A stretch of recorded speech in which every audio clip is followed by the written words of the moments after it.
Hi, and welcome to Classic Advice. My name is Scarlett Classic. I am your host.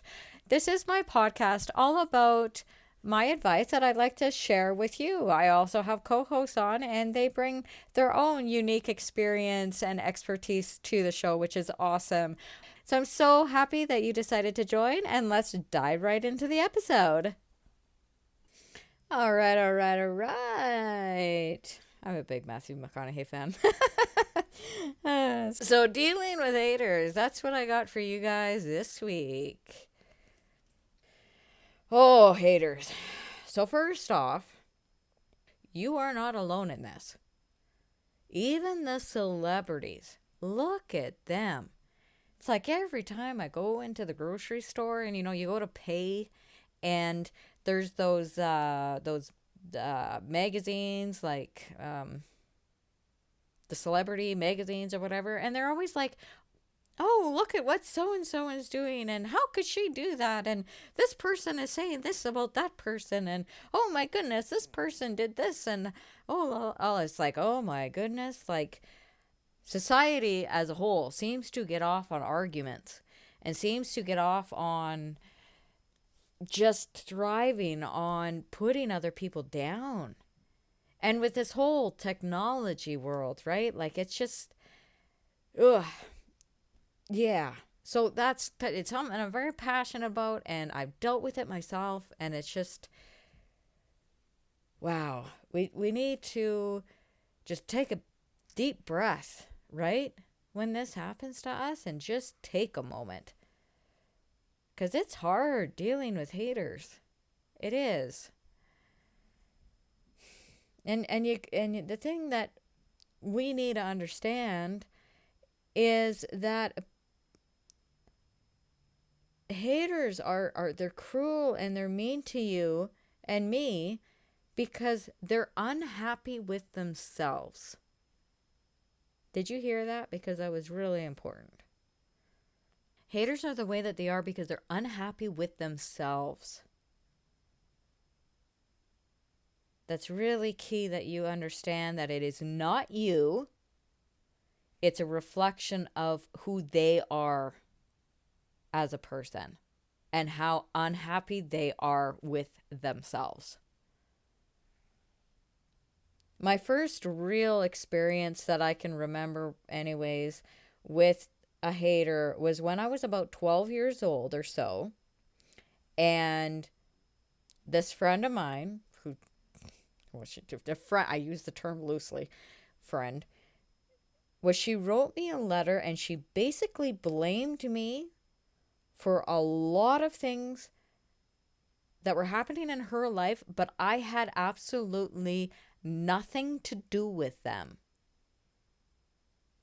And my wonderful dad sat down with me and helped me understand that she was just really upset and she was taking it all out on me. And I will be forever grateful to my dad for doing so because he really helped me understand for in the future when people continue to do this with me that it was kind of like water on a duck's back. I mean, to a degree, because sometimes people say things and it really does get to me. Like, don't think that I'm sitting over here on my high horse and that when haters do their thing that I just don't even feel it. No, but I think that early experience of mine and my dad sitting down and explaining this very thing that I'm telling you now, it really helped me. It really helped me understand that it wasn't me. It was all them. It could be that they're angry. And my mom always says that anger is a loss of control. And I really do believe that. When you're angry, you lose control of something and it sets your anger off. So what did they lose control of? And now they're angry and you just happen to be in their way. And now they're taking it out on you. It could be a situation in their lives. It could be whatever. It could be a number of things.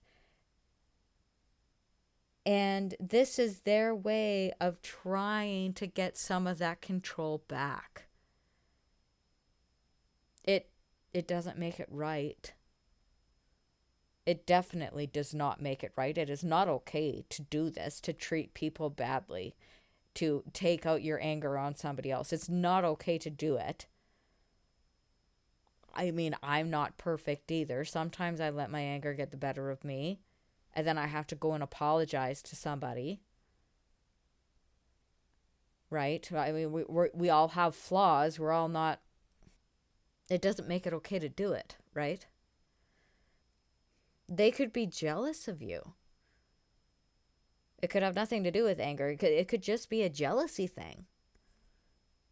Maybe they see you excelling at something, at your job or your family, and you have something that they want, but they either are too scared to go get it themselves or they physically can't. So maybe it's just a jealousy thing. Do you have a business and they're criticizing the way that you handle your staff? Do you have, I don't know, it could be anything, right? And maybe they're too scared to start their own business and have their own staff, so they have to criticize what you're doing. It could be something as simple as jealousy. And recognizing all of these reasons why, and that it's not you, it's them. That's my whole message today, is it's not you, it is them. It can also come in the form of criticizing you. Especially in our technological age that we're in right now, it is so easy to be beaky and mouth off at somebody from the other side of your computer screen in the safety of behind that imaginary wall of the internet. Then get them to do it in person and they're not so brave. But people are so mean. That's one reason why I'm not on Facebook anymore. I have a Facebook, like I'm a part for like group, like I'm on it in the sense that I'm on there for groups and stuff, but I don't actually post any personal stuff. I don't engage with any of the personal things on Facebook because I am so sick and tired of the haters and people being just cruel to each other because it's like they have nothing better to do in their day. I feel like haters are just so unhappy with their own lives that they don't know what to do with their pain. They don't know how to manage their pain in a healthy way, so they take it out on you and me. I mentioned that I went to Cape and Ray Bible School, and one of my professors there, he would repeat this one phrase a lot, and the phrase is, hurt people. Hurt people. Did you catch that? Hurt people, people in pain, will turn around and inflict pain on other people. Hurt people, hurt people. There's a comma in there. You maybe can't hear it. That phrase really stuck with me. So it's important to remember that the next time you deal with a hater. So how do we deal with them? What practically can we do to deal with these people? All right, on social media, I just don't engage with them. I'll ignore them. Not worth my time. I would rather do something else. I am not going to dignify them with a response because it is not worth my time. My time is worth something to me. If I give you my time, I am playing in your game. I'm engaging in this game that you want. You want to argue. That's what they want. They want the argument. They want the tension. They want to get a rise out of you. Ignore them. And it's really hard to do this next one, but try to feel a sort of pity for them and not to be condescending or whatever, but recognizing the fact that they are not happy. They're not happy. They don't have anything better to do than to make you miserable. And to me, that is really, really sad. It is sad. I don't know if I have any Lord of the Rings fans in my listenership, so I'm going to just geek out on you for just a hot second. Bear with me if you hate Lord of the Rings. But in the first Lord of the Rings movie, Frodo makes this comment to Gandalf about, he just wished Bilbo would have killed Gollum when he had the chance. And Gandalf looks at Frodo and he said, the pity of Bilbo might be the salvation of all, or something to that effect, which is true. Because had Bilbo killed Gollum way back in the day, when Frodo was trying to get to Mount Doom and destroy the ring and save Middle-earth and get rid of Sauron and all that stuff, Frodo wouldn't have made it to Mount Doom without Gollum's help. So that one act of pity saved Middle-earth. That's the lesson there. All right, I'm done geeking out about Lord of the Rings. But sometimes these people, they deserve our pity because they're so full of hate and they're so full of anger and criticism and jealousy that they don't know how to deal with it. They don't know how to deal with their pain. Now, are they handling it right? Is it right for them to do this? Absolutely hard no. But do they deserve our pity in the sense that they are in pain? Yeah, they're in pain, you guys. It's emotional pain. It's not a broken arm. It's not visible to, the obvious eye. Emotional pain is really hard to deal with, and a lot of us come from broken homes. A lot of us come from, that sins of the father scenario where it's like, well, our parents are hurt, so they do the best that they can. It's not their fault. I'm doing the best that I can as a mother, but yes, do I mess up sometimes? Yes. And hurt people. And it's just this cycle that snowballs. Generation after generation after generation, and we got to break that cycle. We got to learn how to deal with our pain. We got to learn how to cope in healthy ways, right? So yeah, they do deserve our pity. Now, don't be condescending and rude to them, but that's just kind of just to be aware of that fact. And we need to learn to not take what they say to heart. I've touched on this a little bit already, right? That water off the duck's back. And this is hard, especially when we hear the same thing over and over and over again and again and again and again. I've mentioned this in previous episodes where, you get told something over and over and over and over again, you will start to believe it. So we need to be aware of all of that. And maybe set some boundaries. If this is you and you're dealing with a lot of toxic people, go listen to I did 2 episodes on dealing with toxic people. Part 1, recognizing them. Part 2 is setting the boundaries. Know your worth. Don't take what they're saying to heart, and know your worth. Know your worth. Surround yourself with people that lift you up when you get down from haters, so that you have people to lean on and remind you that none of what they just said is true. We are a community species. We need our community. We need our village. If you don't have a village, well, you do now. I'll be your village. I'll be in your village. I can introduce you to some really amazing people.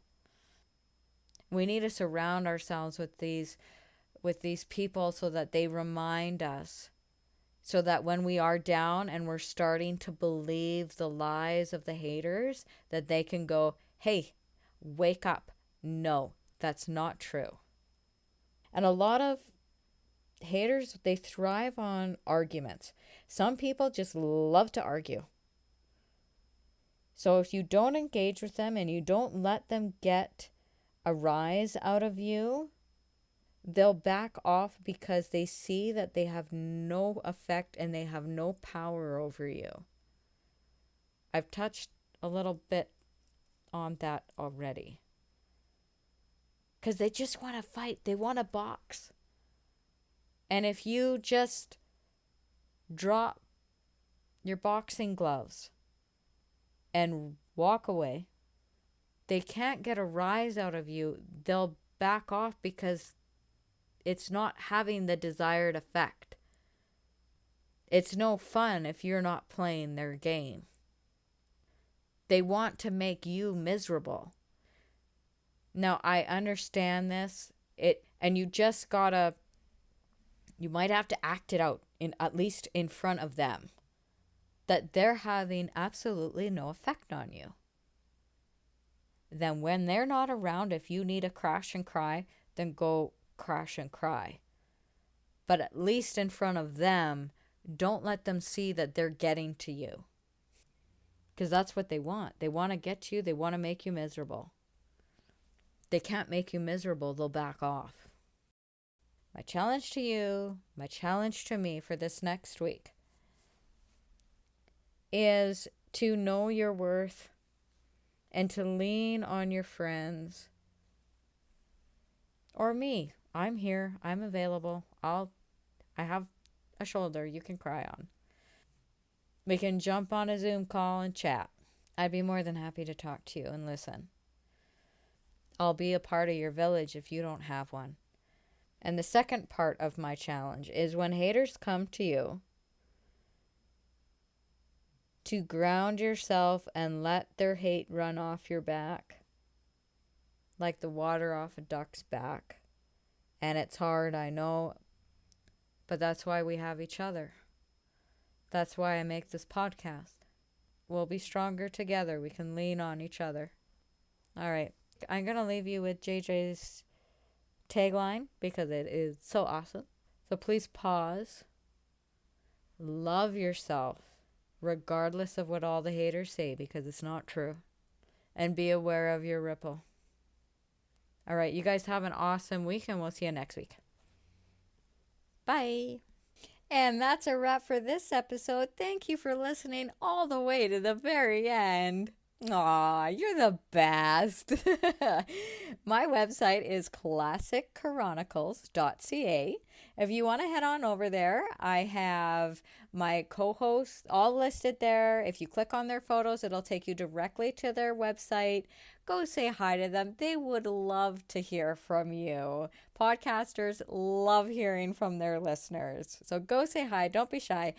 And if you want to as well, there is a Buy Me a Coffee link on there, which all the proceeds I use to just pour right back into my podcast. It does cost me just a little bit to have this podcast going, and I would love to be able to support it instead of taking it out of my own pocket and maybe, take the kids for an ice cream because they don't like coffee. I love coffee though. So, all right, you guys take care and we'll see you next week. Bye.